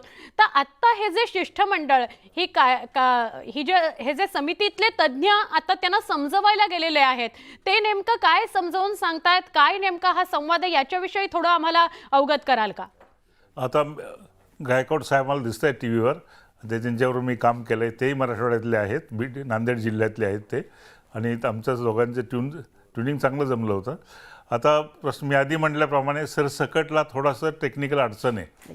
कारण जो कायदा काय म्हणतो, कोर्टाचा आदेश, की कुणबी सर्टिफिकेट हवं असल्यास प्रमाणपत्र ते इंडिव्हिज्युअल अर्ज केला पाहिजे, व्यक्तिगत पातळीवर. आता सर्वांना द्यायचं असेल तर सर्व जे व्यक्तिगत पातळीवर अर्ज आले तर अशी काहीतरी पद्धत विकसित केली पाहिजे. बाय अँड लार्ज सर्वांना ते मिळू शकलं पाहिजे. त्या अर्थाने सरसकट होऊ शकतं, पण सरसकट GR काढून होऊ शकणार नाही. आणि जरांगेंच्या जी भूमिका आहे, आत्ताच काल परवा मी पाहिलं की यशवंतराव पाटील जे संधी अधिकारी आहेत त्यांनी कोट केलं आहे कुठेतरी, 1881ची जी पहिली जनगणना झाली जातीच्या आधारे 1881ची, त्या ठिकाणी त्यांनी हैदराबाद स्टेटमध्ये हे 5 जिल्हे, म्हणजे आजचे 8 जिल्हे मराठवाड्यातले, हे सर्व मराठा कुणबी होते. आम्ही आमच्या अहवालामध्ये एक पूर्ण चॅप्टर लिहिला आहे, 6वा चॅप्टर, मराठा आणि मराठा कुणबी एकच. आणि त्यामध्ये हा मराठवाड्यातलाच माहिती दिली आहे. आणि त्यात आकडेवारी दिली आहे की उदाहरणार्थ बीड जिल्ह्यात सर्व हे मराठा कुणबी दाखवलेत, मराठा कोणीच नाही. म्हणजे आजचे जे मराठा आहेत ते सर्व मराठा कुणबी आहेत. म्हणून मराठवाड्यातील जर सर्व मराठा जे आहेत मूळचे मराठवाड्यातील ते कुणबीच आहेत, मराठा कुणबी. म्हणून ते कुणबी प्रमाणपत्र मिळण्यास पात्र आहेत. शासनाची अशी अडचण आहे की शासनाच्या GR प्रमाणे किंवा नियमावलीप्रमाणे जर एखाद्याला मराठा कुणबी जरी असेल आणि कुणबी सर्टिफिकेट द्यायचं असेल तर वंशावळ जुळावं लागते. आणि इथे रेकॉर्ड इंडिव्हिज्युअल नाही आहे, पूर्ण जिल्ह्याचा रेकॉर्ड आहे. रेकॉर्ड काय म्हणतं, इथले हे सर्वच मराठा कुणबी आहेत. तर शासनाचे अधिकारी काय म्हणते, देता येणार नाही, ते प्रत्येकाने दाखवलं पाहिजे. शासनाने प्रयत्न केला. मी असं ऐकलं की जवळजवळ 1.5 कोटी दस्तावेज तपासले, फक्त 15,000च सापडले. 11,500 फक्त. 11,500 म्हणजे काहीच नाही. अगदी. माझ्या एस्टिमेटप्रमाणे मराठवाड्यात किमान 90 लाख ते 1 कोटी मराठा असतील. आणि त्यात 11.5 म्हणजे जवळजवळ निग्लिजिबल आहे. तेव्हा त्यांना तर शासनाने देणं सुरू केलं असं मी ऐकलंय. चांगली गोष्ट आहे, काहीतरी सुरुवात झाली आहे. मला वाटतं जरांगे पाटलांनी ऐकलं पाहिजे की सर्व पक्षांनी त्यांना अपील केलंय की सर्वच लोक तुमच्या पाठीमागे आहेत, आपण उपोषण सोडावं. फक्त त्यांचं म्हणणं असं की मला ठाम हे कार्यक्रम दिला पाहिजे. सर, मग एक वाक्य यातूनच पुढे आलं की आत्ताच्या आत्ता, लवकरात लवकर सरकारला वेळ का हवाय? तर या सगळ्याची उत्तरं त्यांना आज, जेव्हा की कायदेशीर बाबींचे तज्ज्ञ गायकवाड समितीतले प्रतिनिधी त्यांना जाऊन भेटतायत, तेव्हा त्यांना याचं तरी उत्तर मिळेल का की वेळ का लागतोय? उत्तर मिळेल ना त्यांना, की एक तर जे सापडले आपल्या 11,500 त्यांना प्रमाणपत्र देण्याची सुरू झालं आहे, पण हा फक्त किरकोळ भाग झाला. दुसरं असं की मला असं समजलं की बऱ्याच ठिकाणी जुनं अजून रेकॉर्ड तपासलं गेलं, प्रत्येक तहसीलच्या ठिकाणी जुने अभिलेख तपासले गेले तर कदाचित मोठ्या प्रमाणात मराठा कुणबी सापडेल. तर त्याला किमान 2 महिने लागतील. तर हा टाईम बाउंड प्रोग्राम दिला शासनाने. जरांगे पाटलांना पटवून दिलं की आम्ही याप्रमाणे काम करू, टाईम बाउंड पद्धतीने 2 महिन्यात एकूण एक कागद मराठवाड्यात तपासू आणि जितके सापडतील त्या सर्वांना मराठा समाजाच्या लोकांना कुणबी सर्टिफिकेट मिळेल. यातही सोल्युशन नाही निघालं समजा तिसरी एक गोष्ट पर्याय आहे ना, यातही समजा नाही मिळालं तर जे एकत्रित रेकॉर्ड आहे म्हणजे सर्वच मराठा कुणबी दाखवलेत, ते रेकॉर्डचा फायदा घेऊन तुम्हाला अशी काही पद्धत विकसित करता येईल का की जे आजचे जे मराठा आहेत ते 1901ला त्याच ठिकाणी होते, त्यांचा व्यवसाय आजही कुणबी आहे, म्हणून त्यांना चौकशी करून, स्थानिक चौकशी करून जो डिमांड करेल त्यांना कुणबी सर्टिफिकेट देण्यात यावं, हा तिसरा पर्याय आहे. आणि त्याचा लिगल आधी चेक करायला लागेल, असं केलं चालेल का, केलं तर ते, कारण त्याचा बेस लॉजिकल आहे, ते सर्वच मराठा कुणबी पुरी होते, आजच्या त्या सिस्टीममध्ये ते बसत नाही. त्यातून काहीतरी सोल्युशन काढण्याचा जर प्रयत्न केला तर मला वाटतं ते पटेल आणि तो एक शेवटचा प्रयत्न असेल. अन्यथा आपल्याला आणि हे सर्व करण्यासाठी किमान 2 ते 3 महिने लागतील. मला वाटतं की तिन्ही न्यायमूर्ती जरांगे पाटलांना हे कन्व्हिन्स करण्यात यशस्वी होतील आणि शासनाच्या वतीने ते शब्द देऊ शकतात की ह्या टाईम बाउंड पद्धतीने, कालबद्ध पद्धतीने हा कार्यक्रम चालेल. याच्यापेक्षा जास्तच शासनही काही करू शकत नाही. तुमच्या मराठा समाजाबद्दल कोणाच्याही मनात विरोध नाही आहे, सर्वच जण म्हणतात की आरक्षण दिलं पाहिजे, पण कसं द्यायचं हा प्रश्न आहे. हा पेच निर्माण झालेला आहे. निमसे सर, पेच निर्माण झालाय. खरं आहे सर, जरांगे पाटलांनी जेव्हापासून उपोषण सुरू केलेलं आहे तेव्हापासून ओबीसी सुद्धा आक्रमक झालेले आहेत. धनगर समाज रस्त्यावर उतरलाय की आम्हाला पण आरक्षण पाहिजे, मराठ्यांना आरक्षण द्या पण आमच्यामधून देऊ नका, अशी एक ओरड झाली. तर या सगळ्या संदर्भात काय करता येईल? आणि त्यात अजून मराठ्यांमधलाच एक गट असा सुद्धा आहे, 1-2 गट, जे असं म्हणतात की आम्हाला सरसकट कुणबी प्रमाणपत्र नको, आम्हाला मराठा हिंदू असं प्रमाणपत्र द्या. आणि प्रथम शेवटचं उत्तर देतो. हो, मराठा हिंदू प्रमाणपत्र जोपर्यंत सुप्रीम कोर्टाचा निर्णय बदलत नाही तोपर्यंत देताच येणार नाही. तेव्हा ते डिमांड आजच्या घडीला नल अँड व्हाईड आहे. ते काही सुप्रीम कोर्टाच्या पुढे कोणतीच अथॉरिटी नाही आहे, तो निर्णय बदलल्याशिवाय देऊ शकत नाही, कोणतं गव्हर्नमेंट देऊ शकत नाही, पार्लमेंट देऊ शकत नाही. तो भाग संपला. आता ओबीसी जे ऑब्जेक्शन त्याबद्दल धनगर समाज आता महत्त्वाचं नाही आहे. इतर ओबीसी लिडर जे म्हणतात की कुणबी सर्टिफिकेट आमच्या आक्रमण आधीच उर्वरित महाराष्ट्रात सध्या देतच आहेत, त्याबद्दल काय ऑब्जेक्शन घेतो कोणी? मी नगर जिल्ह्यातला आहे, त्या ठिकाणी खूप मोठ्या प्रमाणात कुणबी सर्टिफिकेट मिळालेच लोकांना, ते ओबीसीत गेलेलेच आहेत. अजून मराठवाड्यात ओबीसीमध्ये जायचं आहे लोकांना, किती जाऊ शकतात याचा अजून अंदाज नाही आहे, एस्टिमेट नाही आहे. तर आधीच विरोध करणं मला तरी योग्य वाटत नाही. जर मोठ्या प्रमाणात कुणबी सर्टिफिकेट देऊ शकलं सरकार तर तेव्हाच ह्या गोष्टी विचार करावा की ओबीसींच्या रिझर्वेशनवर आक्रमण होतं आहे.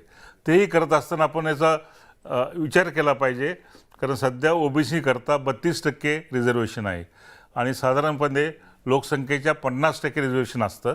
म्हणजे 32% जर ओबीसीने रिझर्वेशन असेल, 2% एक्स्ट्रा धरून, तर 64% पॉप्युलेशन ओबीसी असेल तरी त्या रिझर्वेशन पुरेसं आहे. आता 64% पॉप्युलेशन आहे का ओबीसीचं? तर काहींच्या मते मराठा धरून ते 64% होतं काहींच्या मते. त्यामुळे मराठ्यांना ओबीसी दिलं तरी तो काय 32%च्या आरक्षणामध्ये ते बसू शकतं, हा एक विचार आहे. तर हा तपासून कसा पाहता येईल? तर 64% मोजणं तसं अवघड आहे, परंतु आपण त्याचा उरलेला भाग पाहूया. 20% SC ST आहेत, मुस्लिम 15% आहेत, त्यातले आपण 10% तरी रिझर्वेशन मिळत नाही असे आहेत, म्हणजे 30% अधिक इतर जाती ज्या आहेत ते 10%, म्हणजे 40% जवळजवळ ओबीसी व्यतिरिक्त आहेत. म्हणजे फक्त 60%च ओबीसी राहतात मराठा धरून. आता हे सर्व गणित शास्त्रीय पद्धतीने प्रत्येकाने समजून घेतलं पाहिजे.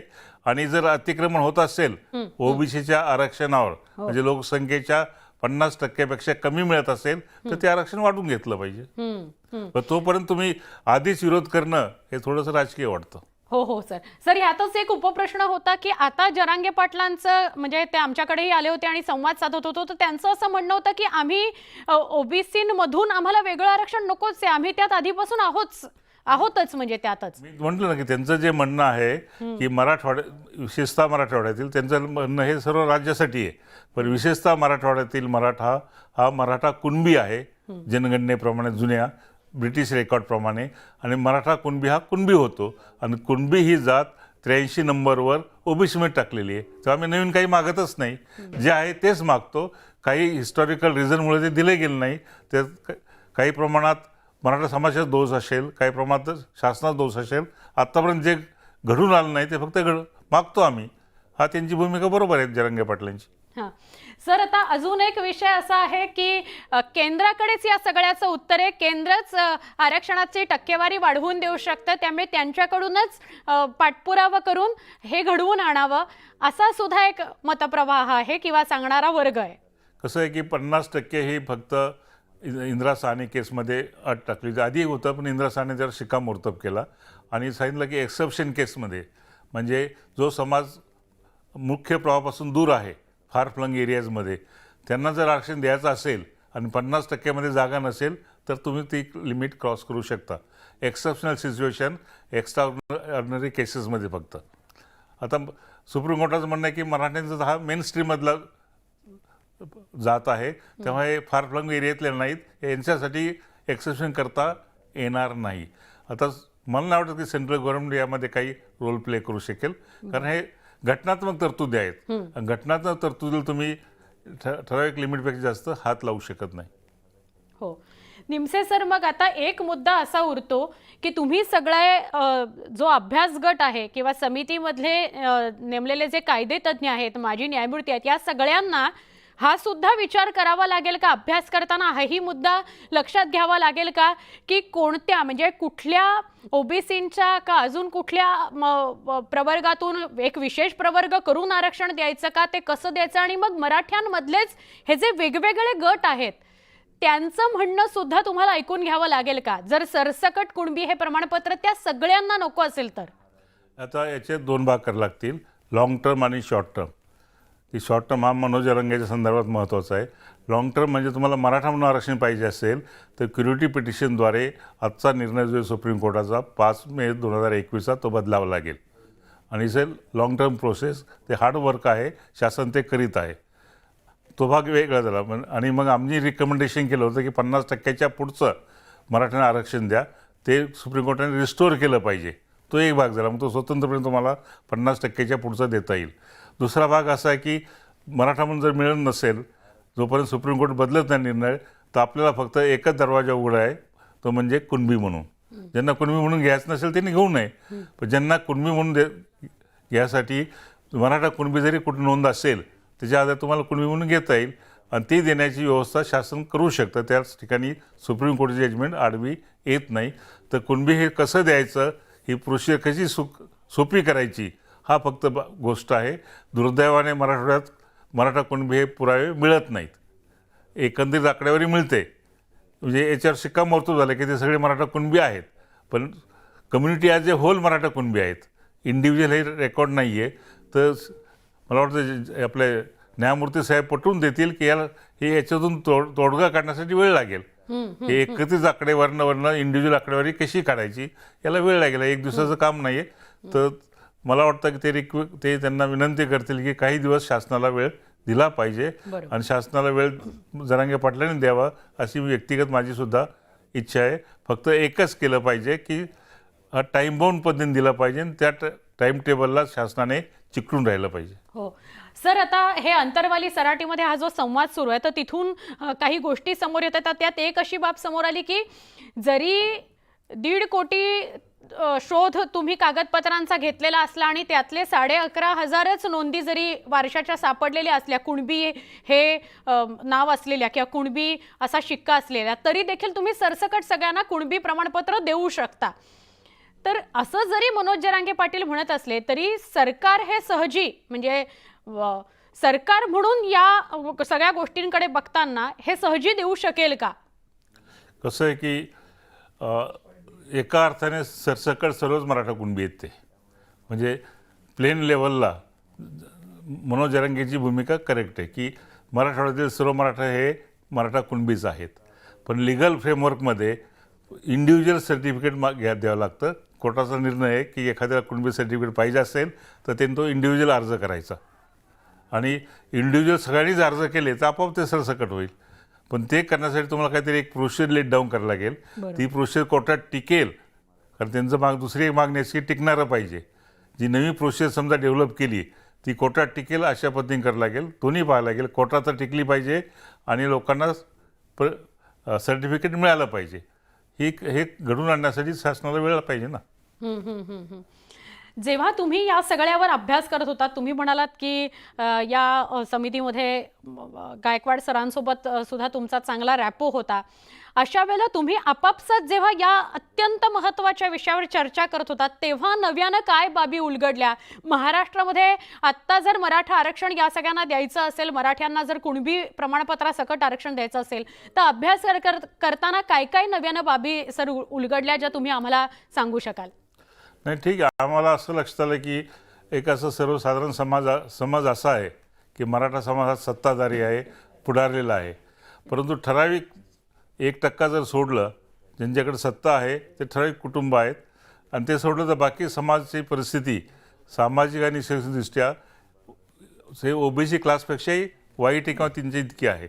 आम्हाला लक्षात आलं की आमचा विश्वास नव्हता तोपर्यंत माझा स्वतःचा, परंतु असं लक्षात येतं की मराठा समाज खरंच काळाच्या ओघामध्ये खूप मागे पडलेला आहे. जमिनीचं वाटप झालं, मुलांना शेती परवडत नाही, नोकऱ्या मिळत नाहीत, व्यवसाय जमत नाही. खेड्यामध्ये असं लक्षात आलं आमच्या जनसुनावणीच्या वेळेमध्ये काळामध्ये की मराठा मुलांचे लग्नसुद्धा होत नाही आजच्या काळामध्ये. म्हणजे सामाजिकदृष्ट्या हा समाज मागे मागे पडत चालला आहे.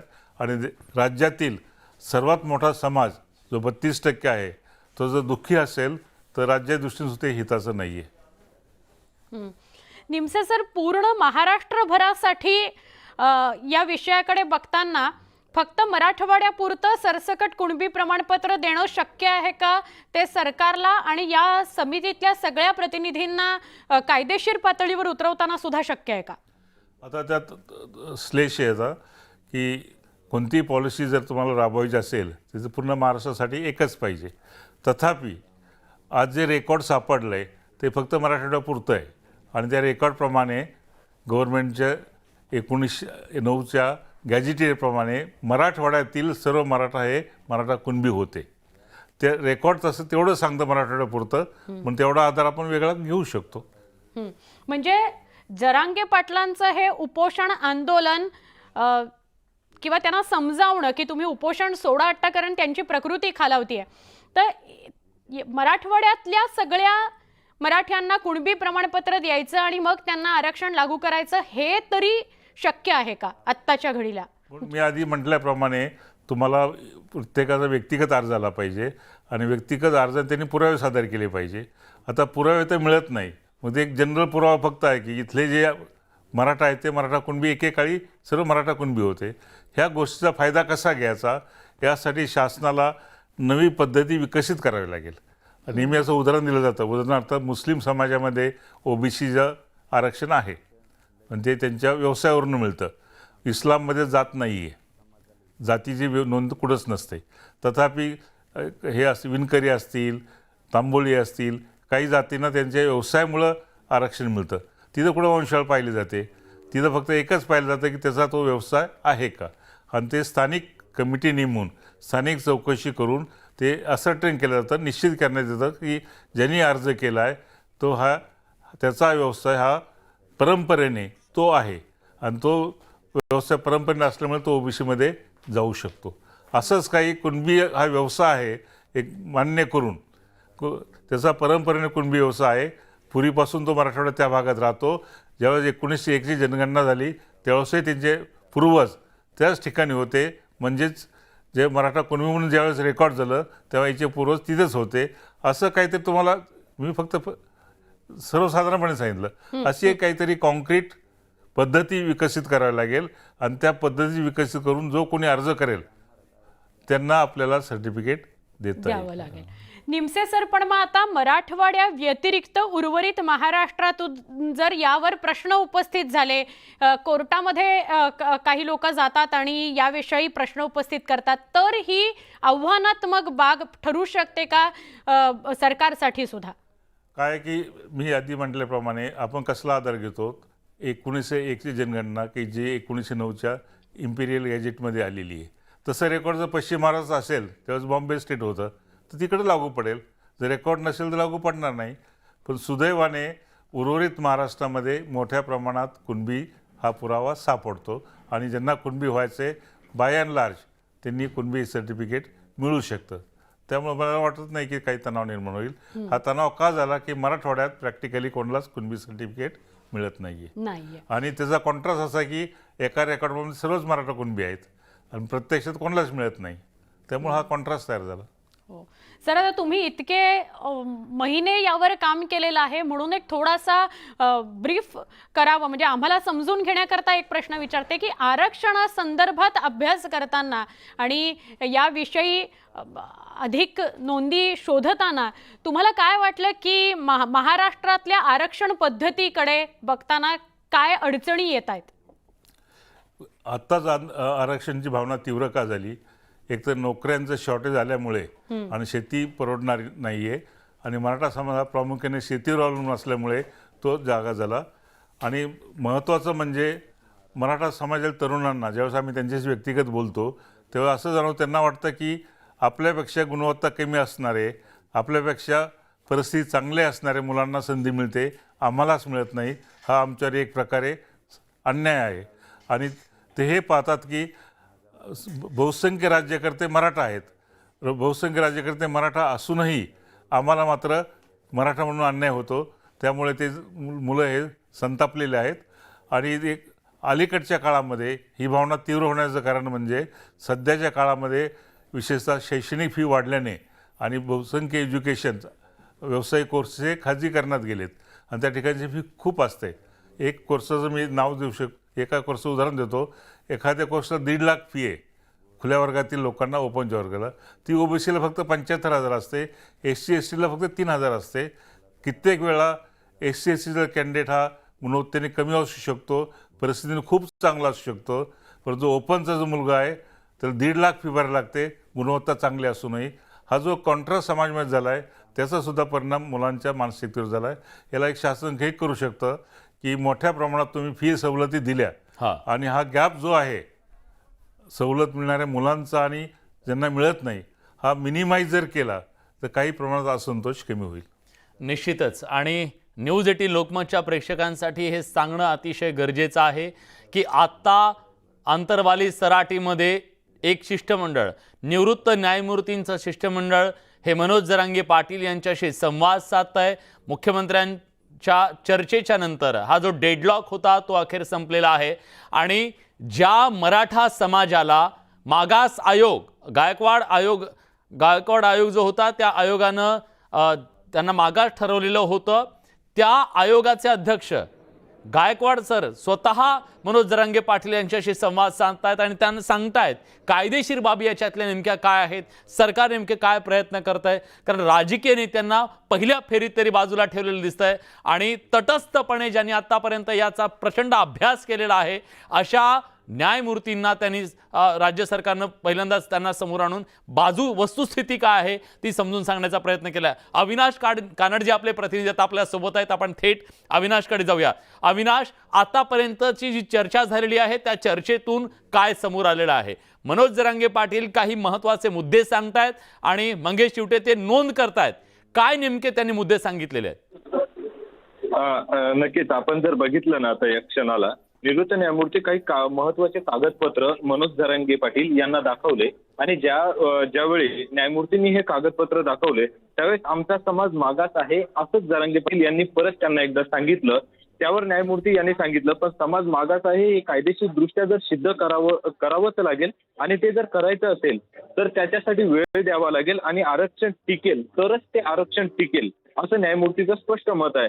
तर एकमेकात समन्वय ठेवून आपल्याला ही लढाई लढावी लागेल. न्यायमूर्ती जे निवृत्त न्यायमूर्ती आहे गायकवाड हे त्यांना परत एकदा समजून सांगतायत की जर आपल्याला खरंच टिकणारं आरक्षण पाहिजे असेल तर आपल्याला एकमेकात सुसंवाद ठेवून आणि ही लढाई सोबत लढून जिंकावी लागेल, त्यावेळेस हे आरक्षण मिळेल. मात्र मनोज जरांगे पाटील यांचा जर हावभाव आपण बघितले किंवा ज्यावेळेस न्यायमूर्ती हे समजून सांगत होते त्यावेळेस मनोज जरांगे पाटील हे न्यायमूर्ती यांच्यावर चिडलेले देखील दिसून आले.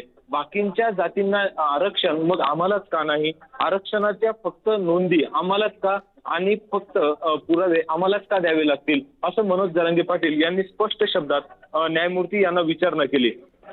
जर आपण आता या क्षणाला बघितलं तर आरक्षण देण्यात तुम्ही आमच्यासोबत भेदभाव केला हे जरांगे पाटलांचं स्पष्ट मत आहे.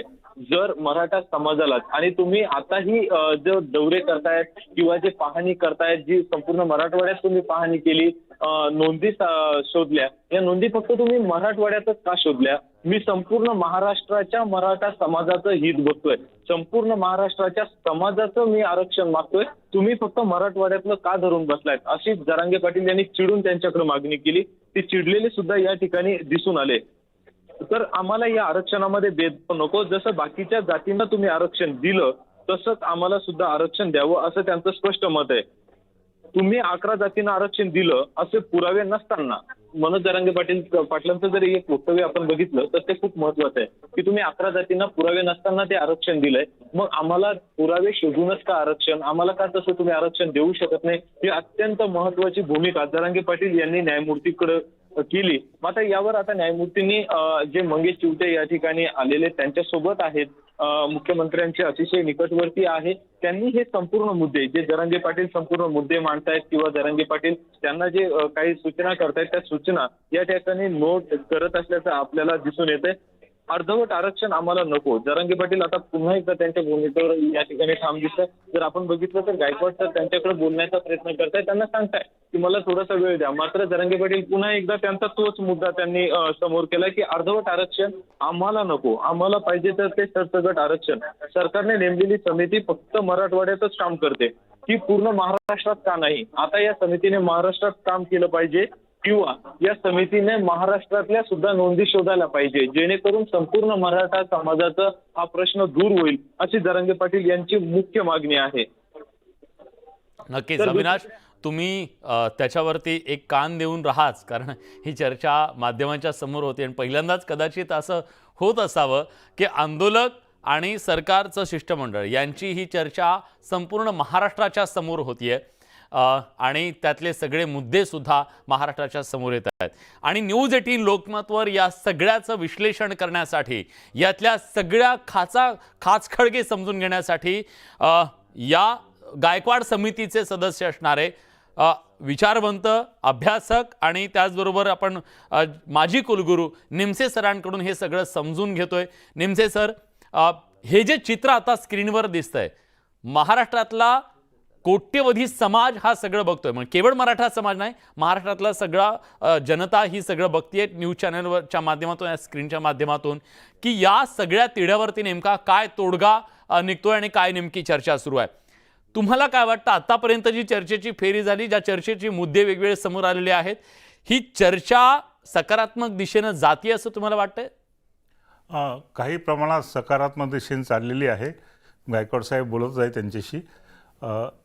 आता मी आधी म्हटल्याप्रमाणे सुप्रीम कोर्टाचा क्युरेटिव्ह पिटिशनचा निर्णय लागेपर्यंत मराठा हा शब्द जर आपल्याला बाजूला ठेवावा लागेल. मराठा आरक्षण, मराठा म्हणून आरक्षण, आपल्याला आता मराठा समाजाला कुणबी सर्टिफिकेट कसं देता येईल हा आजच्या घडीला महत्त्वाचा प्रश्न आहे. आणि ते देण्यासाठी आपल्याला 2-3 टप्पे करता लागेल.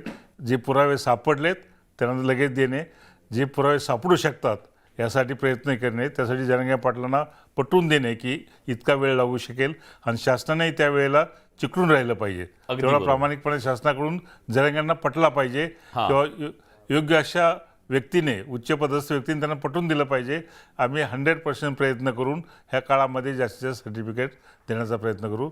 आणि तिसरा म्हणजे जे सार्वजनिक आहे सरसकट, तर एकेकाळी सरसकट मराठवाड्यातील मराठा, कारण सरसकट पुरावा तिकडचा आहे मराठवाड्यातील, बॉम्बे गॅझेटियर, आपलं हैदराबाद गॅझेटियरप्रमाणे सरसकट ते मराठा कुणबी होते. तर मराठा अशा सरसकट पुराव्याच्या आधारे कसं सर्टिफिकेट देता येईल यासाठी काहीतरी पद्धती विकसित करायला लागेल. मला त्याच मुद्द्यावर तुमचं लक्ष वेधायचं आहे. म्हणजे सामूहिक पुरावा हा वैयक्तिक पुरावा मानला जाऊ शकतो का? इंदिरा साहनी केसमध्ये त्याबद्दल सुप्रीम कोर्टाने नेमकं काय म्हटलंय? इंदिरा साहनी केसमध्ये हा मुद्दा आलेलाच नाही आहे. सार्वजनिक पुरावा हा व्यक्तिगत मानला जातो. फक्त कोर्टाचा एक निर्णय असा आहे की असे जर तुम्हाला पुरावे, प्रमाणपत्र पाहिजे असेल त्या व्यक्तीने अर्ज केला पाहिजे. मग सामूहिक रित्या, म्हणजे आपण ब्रिटिश गॅझेटमध्ये जर हे कुणबी आहेत अशा प्रकारची नोंद असेल तर तो एक सामूहिक पुरावा आहे. मनोज जरांगे पाटील तेच म्हणतायत की पुरावा तर आहे तुमच्याकडे, 1 काय 10 काय 15,000 काय आणि गॅझेटमधला एकच पुरावा काय, त्या आधारे सरसकट तुम्ही द्या. हे कायदेशीरदृष्ट्या शक्य आहे का? शासनाची अडचण अशी आहे की शासनाने जी पद्धती विकसित केली आहे कुणबी सर्टिफिकेट देण्याची, की त्याला एक पद्धत दिलेली आहे घालून, अर्ज आला पाहिजे, हे पुरावे पाहिजेत, त्यात सरसकट पुरावा बसत नाहीये, तर तो सार्वजनिक पुरावा आहे. तर तुम्हाला जर त्याचा वापर करून जे असेल तर तुम्हाला नवी पद्धत विकसित करावी लागेल, त्याला वेळ लागेल, ती लिगली कन्सिस्टन्स असली पाहिजे, हे तपासून घ्यावे लागेल, तरच ते शक्य होईल. आजच्या घडीला त्यावर भाष्य करणं अवघड आहे, तर तशी पद्धत तुम्हाला विकसित करावी लागेल. फक्त तुम्हाला एकच आधार आहे, ज्यांचे पुरावे सापडले ते सरसकटमध्ये येतात, ज्यांचे पुरावे सापडले नाही ते सरसकटमध्येच येतात. तर तो क्लास एकच आहे दोन्ही पण. ज्यांचे आता काही सर्टिफिकेट मिळाले 11,500 आणि ज्यांचे जे कोट्यवधी लोकांचे नाही मिळाले, तस दोन्हींनाही त्या काळामध्ये मराठा कुणबीच म्हटलेलं आहे. काहींचे सुदैवाने मिळाले, काहींचे मिळत नाहीत. पण मनोज जरांगे पाटील म्हणतात की एका तासाचं काम आहे, एक निर्णय घ्यायचा आहे, सरकारनं सांगायचं आहे की आजपासून हे सगळे मराठा जे आहेत ते कुणबी आहेत. GRचा उल्लेख केला जातो, 2004चा GRचा उल्लेख केला जातो, जो सुशीलकुमार शिंदेच्या कार्यकाळामध्ये काढलेला होता. त्या GRच्या आधारे आम्हाला आरक्षण द्या अशी मागणी केली जाते. कायदेशीरदृष्ट्या हे शक्य आहे का? नाही, की ते चॅलेंज होऊ शकतं? कायदेशीरदृष्ट्या तुम्हाला प्रथम ते मराठा कुणबी हे सर्टिफिकेट देण्यासाठी Maratha Kunbi as soon as Maratha Kunbi ठरेल की कुणबी सर्टिफिकेट तुम्हाला मिळतं 1 जून 2004च्या GR प्रमाणे. परंतु त्यासाठी जे अटी घातल्या जाते की व्यक्तिगत पुरावे तुमचे त्यामध्ये पिढ्यानपिढ्या तुमची वंशावळ जुळली गेली पाहिजे, त्यात हा सार्वजनिक पुरावा बसत नाही आहे. ही एक बाजू झाली. दुसरी बाजू एक हे सत्य आहे की यांचे पूर्वज खरोखरच मराठा कुणबी होते, हे रेकॉर्ड आहे. आता यातनं मार्ग कसा काढायचा, हा कायदेशीर असा मार्ग काढायला लागेल, तर उद्या कोर्टात चॅलेंज होणारच. तर कोर्टात जरी चॅलेंज झाला तो टिकला पाहिजे, कारण जरांगे पाटलांचीच भूमिका अशी आहे, जे काही द्यायचं ते टिकणार असलं पाहिजे. टिकणार द्या, अगदी तर बरोबर ते आहे. टिकला पाहिजे, यासाठी वेळ लागेल, यावर विचार करायला लागेल, ॲडमिनिस्ट्रेटिव्ह विचार करायला लागेल, लिगल विचार करायला लागेल. पुरावा तर आहेच आहे, पण तो सार्वजनिक आहे. याचा फायदा घेऊन तुम्हाला व्यक्तिगत सर्टिफिकेट कसे देता येतील यावर विचारमंथन करूनच तुम्हाला निर्णय घ्यावा लागेल, आणि it will take some time. नक्की सर, या सगळ्याचं विश्लेषण आपण करत राहणार आहोत. एका बाजूला ही सगळी चर्चा सुरू आहे, महाराष्ट्राचं लक्ष लागलेलं आहे या चर्चेवरती. काय नेमकं घडतंय? तोडगा निघतोय का? डेडलॉक संपलेला आहे, चर्चेच्या फेऱ्या सुरू झालेल्या आहेत, मार्ग काय निघतोय? आपली ही नजर असणार आहे. एका छोट्याशा ब्रेक नंतर लगेच परत येतोय. कुठे जाऊ नका, पहा फक्त न्यूज 18 लोकमत.